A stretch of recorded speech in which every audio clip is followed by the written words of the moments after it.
अब प्रश्न ये है कि उद्देश्य क्या था नारायण का। गोस्वामी जी कहते हैं उद्देश्य भगवान का ये है, जब जब हो अरे धर्म की हानि, बाढ़ही असुर अधम अभिमानी, तब तब प्रभु धर विविध शरीरा, हरहि कृपा निधि सज्जन पीरा, असुर मार था पै सुरन। उद्देश्य असुर मार था पै सुरन, राखे मृग सुति सेतु, ओ जग विस्तार ही विसद जस राम जन्म कर हेतु। श्रीमद् भगवत गीता के मत से परित्राणाय साधूनां विनाशाय च दुष्कृतां, धर्म संस्थापनार्थाय संभवामि युगे युगे। उद्देश्य यह है कि धर्म की स्थापना और अधर्म का विनाश और धर्म की संस्थापना। क्यों? यही उद्देश्य है कि नहीं? लेकिन मैं एक बात पूछ रहा हूं आपसे, अगर धर्म संस्थापनार्थाय, धर्म की स्थापना करने के लिए, धर्म की रक्षा करने के लिए वो परमात्मा आता है, तो वृंदा का पातिव्रत धर्म की रक्षा की है कि पातिव्रत धर्म को नष्ट किया है? वृंदा के पातिव्रत धर्म की रक्षा की है कि नष्ट किया है? नष्ट किया है भगवान। छलकर टारेउ तास व्रत, छलकर टारेउ तास व्रत, स्पष्ट लिखा है कि नहीं लिखा है?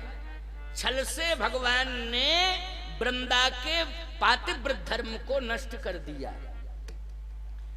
वाह, बात उलझ गई, लेकिन सुलझेगी बहुत अच्छे ढंग से। जैसे ही भगवान जाने लगे वृंदा के पातिव्रत धर्म को नष्ट करने के लिए, तो लक्ष्मी जी ने चरण पकड़ ली। कहा, स्वामी आप कहां जा रहे हैं? तो भगवान ने कहा, देखो मैं असत्य कभी बोलता नहीं, परमात्मा सत्य स्वरूप है कि नहीं? वो कभी असत्य क्यों बोलेगा ही नहीं, वो तो सत्य स्वरूप है। सत्य तो यह है कि मैं वृंदा के पातिव्रत धर्म को नष्ट करने के लिए जा रहा हूं। लक्ष्मी जी से कहा। लक्ष्मी जी ने कहा, गजब हो गया, ये करोड़ों भक्तों पर क्या बीतेगी कि मेरा भगवान क्या करने गया।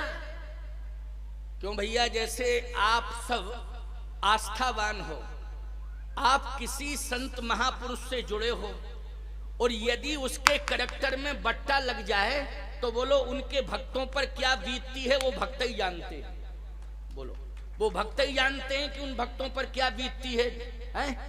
क्योंकि जिसके प्रति समर्पण है, आस्था है, यदि उसके चरित्र पर कहीं लांछन लग गया, यदि चरित्र पर लोगों ने उंगली उठा दी, टिप्पणी कर दी, तो शर्मिंदित हो जाता है भक्त समाज और मूक हो जाता है, फिर शब्द भी बोलने के लायक नहीं रहते।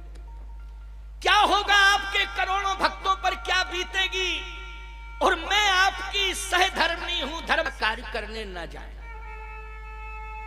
अच्छा, पत्नी रोकेगी पति को कि नहीं रोकेगी? यही कहेगी कि ऐसा कार्य करने आप ना जाएं, बर्दाश्त से बाहर है, मैं जाने नहीं दूंगी। भगवान नारायण ने कहा कि मैं सत्य बोल रहा हूं, जा रहा हूं। लक्ष्मी जी ने कहा, आप ना जाएं तो? भगवान ने कहा, देखो हमें धर्म की रक्षा करनी है।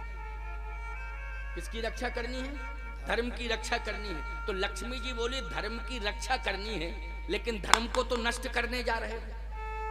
रक्षा करनी चाहिए ना कि धर्म को नष्ट करना चाहिए? भगवान बोले, रक्षा करनी चाहिए धर्म, तो फिर आप नष्ट करने क्यों जा रहे हैं धर्म को? भगवान ने कहा, धर्म को नष्ट करने इसलिए जा रहा हूं क्योंकि धर्म की रक्षा करनी है। लक्ष्मी जी बोली, समझ में बात नहीं आ रही, मालूम तो ये था कि शंकर जी भांग खाते हैं, आप भांग खाने लगे क्या? आप कैसी बात कर रहे हैं? कि धर्म की रक्षा करने के लिए धर्म को नष्ट करने जा रहा हूं।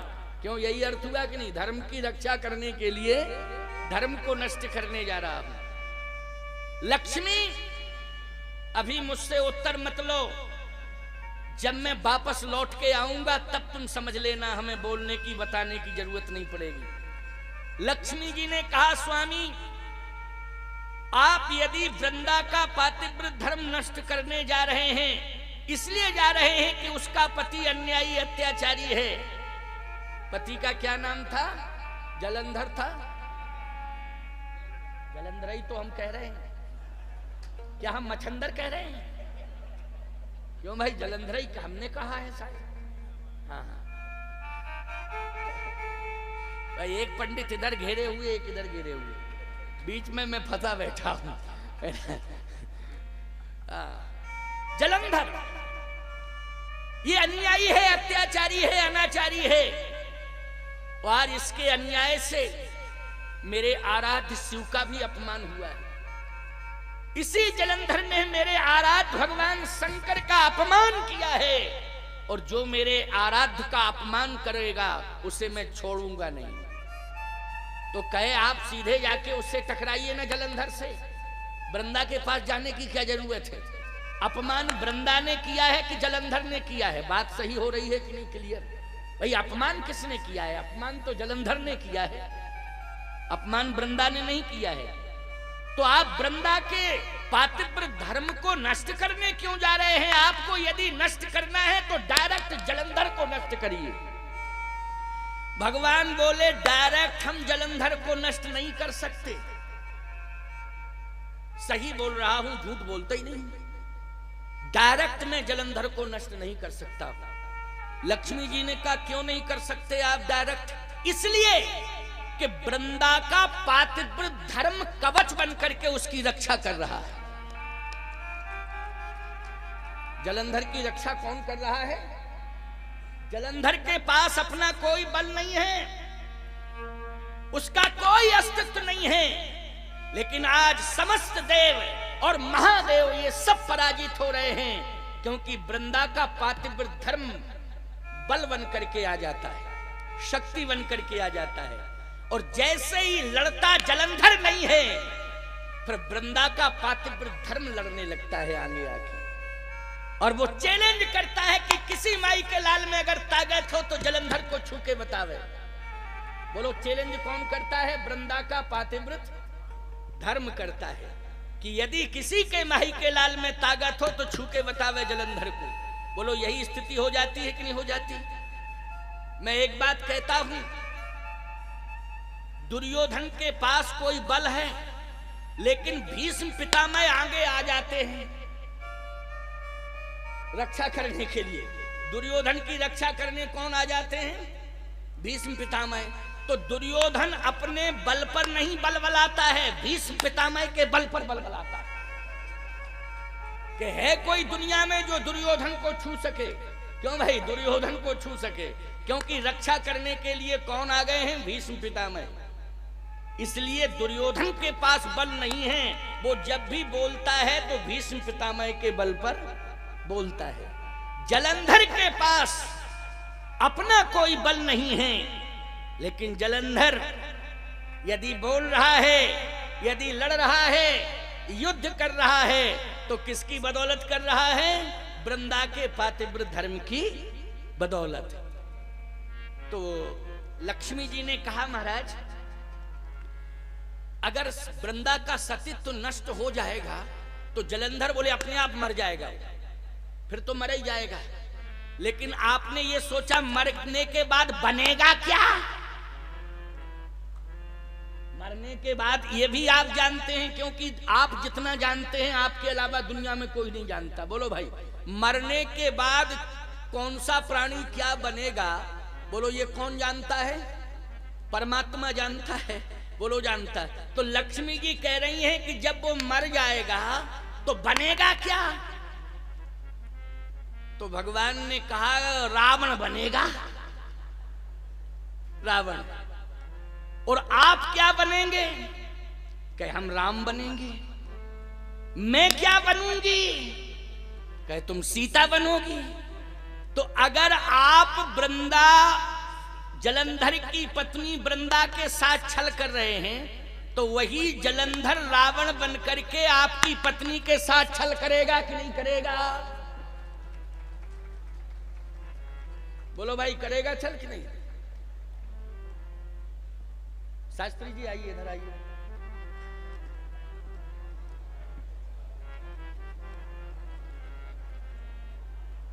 ऐसे बैठिए, यहां बैठिए, पकड़े रहिए, यहां बैठ के पकड़िए। हाँ, तुम बैठ जाओ, ये पकड़ेंगे। हाँ। अब बताओ, ये इनकी ड्यूटी है कि ये हमारा सिंहासन देखें, हमारा दंड देखें। ये तुमको देख रहे हैं और हमें देख रहे हैं, इधर देख ही नहीं रहे व्यवस्था को, हैं? और हम कथा कहने में मस्त हैं, कथा कहने में लगे हुए हैं। चलो खैर कोई बात नहीं है, कथा सुनने में सब भूल जाते हैं, है नहीं? भूल जाते हैं, इसलिए मस्त हैं, कोई बात नहीं। आइए सुनिए, 2 बजे तक बोलूँगा। कल से टाइम से ही कार्यक्रम जैसा चल रहा था, 11 बजे से चलता है ना, 11 से 2 तक ही चलेगा कल से। आज 1 घंटा लेट हो गया मैं, 1 घंटा। 12 बजे तो मैं बैठ ही गया था, 12 बजे बैठा था ना, 12:15 पे मैं बैठा था। मेरा सिंहासन कै बजे बैठा?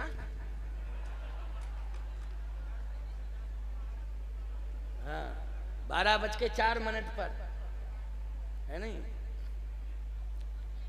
तो बात यह है कि 1 घंटे 1.25 घंटे लेट हो गया आने में।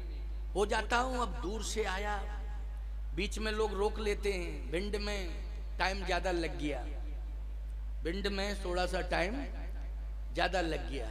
जो कार्य तुम लोग व्यवस्था पग बंदूक करते मेरे साथ, वो भिंड वालों ने कर दिया। यहाँ आके वो तुमको करना पड़ता है ना। तो उन लोगों ने जो है सारी व्यवस्था बना दी और फिर थोड़ा उनका मन रखना पड़ा सबका, थोड़ा विलंबित हो गया। अब तो मुझे कहीं जाना ही नहीं है, यहीं रहना है। यहाँ से ज्यादा 2 किलोमीटर दूर रहूंगा, 2 ही किलोमीटर दूर, ज्यादा नहीं। आप लोगों के बीच में ही रहूंगा, ठीक है ना। कहीं जाना नहीं है तो टाइम से ही आऊंगा, लेकिन तुम लोग भी टाइम से आ जाना। इसका मतलब ये नहीं कि मैं टाइम से आ जाऊंगा, तुम लोग टाइम के बाद आओ। 11 बजे सब आने की कोशिश करना, समझ रहे हो कि नहीं? 11 बजे सारे लोग आने की कोशिश करना। और वैसे तो जगह जो है ज्यादा बहुत लंबी तो नहीं समझ में आ रही है, लेकिन इतनी जगह इधर व्यवस्था बना दी जाएगी साइडों में, क्यों?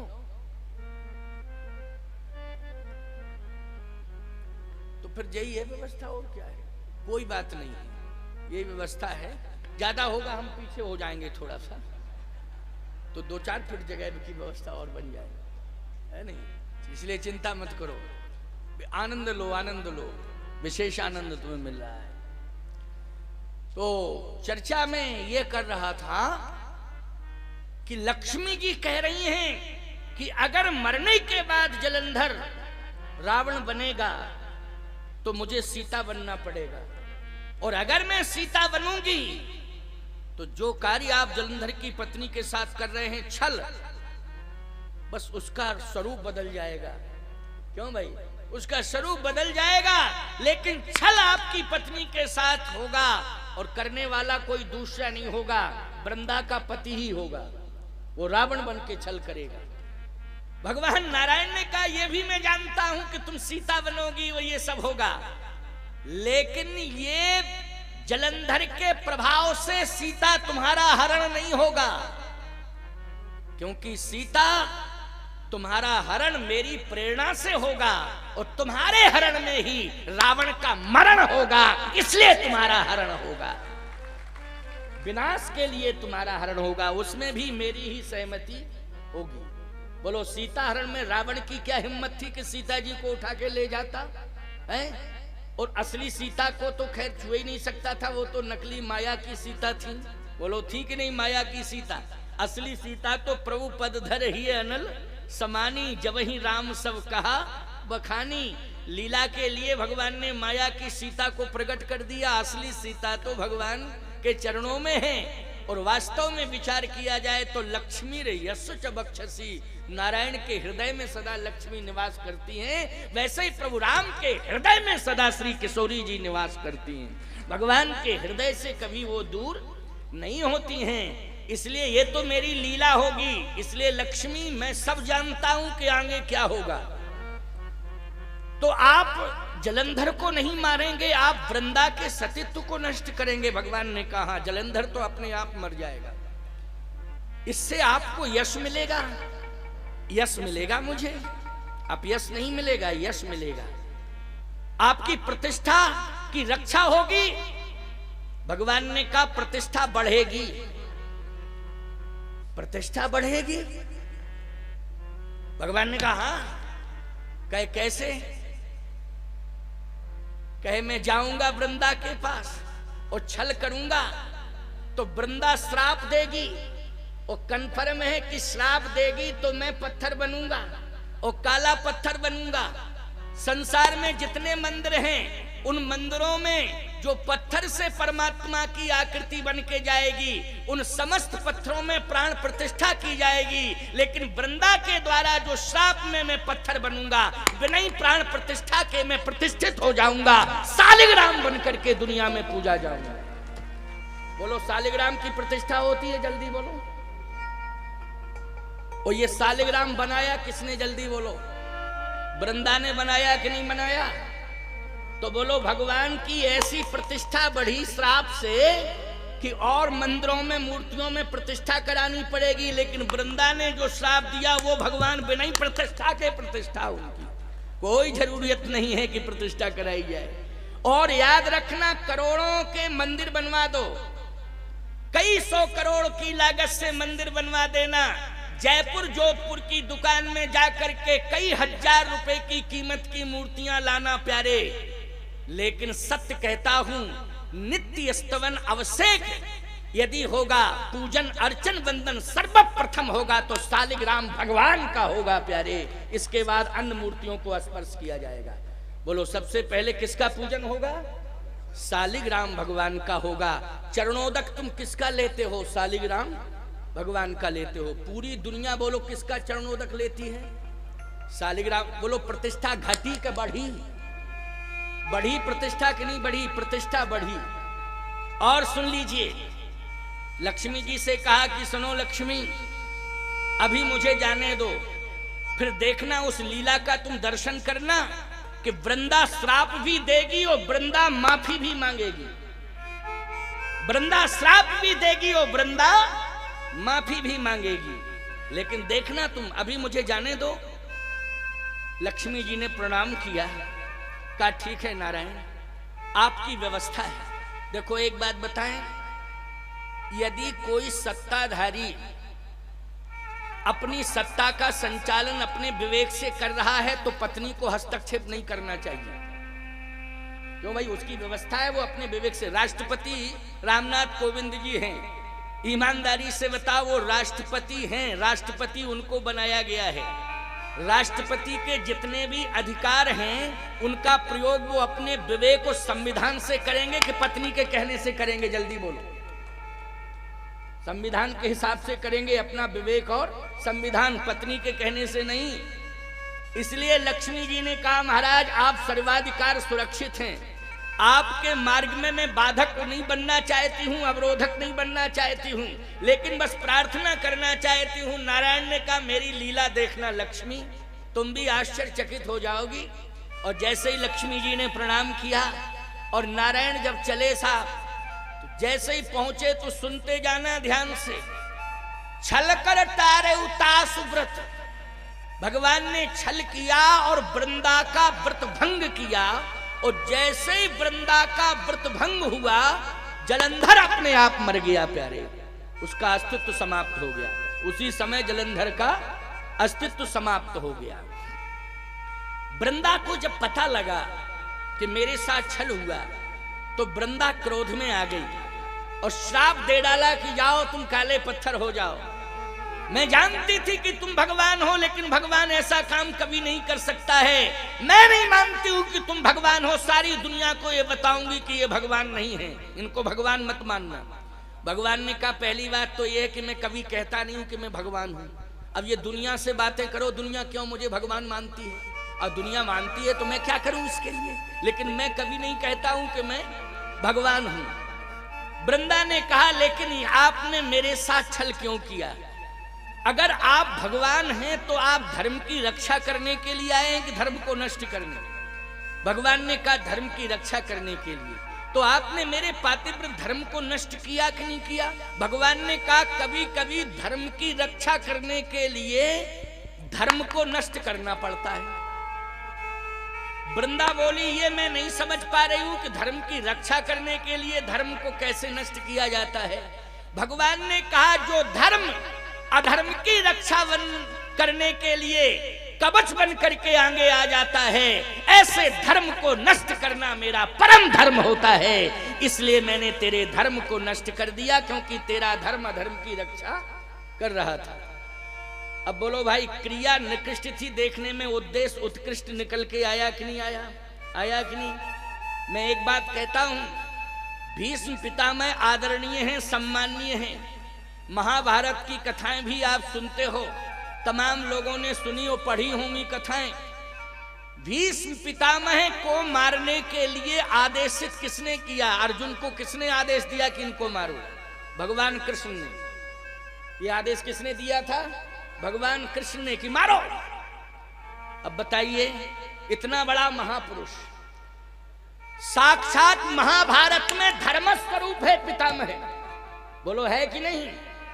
नैष्ठिक ब्रह्मचारी है पितामह, धर्म स्वरूप है पितामह, महाभागों में उनका सम्मान होता है। लेकिन ऐसे भीष्म पितामह को मारने के लिए अर्जुन को आदेशित कर रहे हैं भगवान। लेकिन अर्जुन क्या कहता है?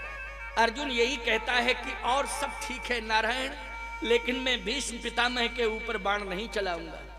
क्यों नहीं चलाओगे? इसलिए नहीं चलाऊंगा क्योंकि ये साक्षात धर्म है। मैं तो अधर्म को नष्ट करने का संकल्प लिया हूं, धर्म को नष्ट करने के लिए नहीं। तो भगवान ने कहा एक बात बताओ कि अधर्म कौन है, किसको मानते हो अधर्म? अर्जुन ने कहा अधर्म मानता हूं दुर्योधन को, दुशासन को, शकुनी को, ये सब अधर्म है।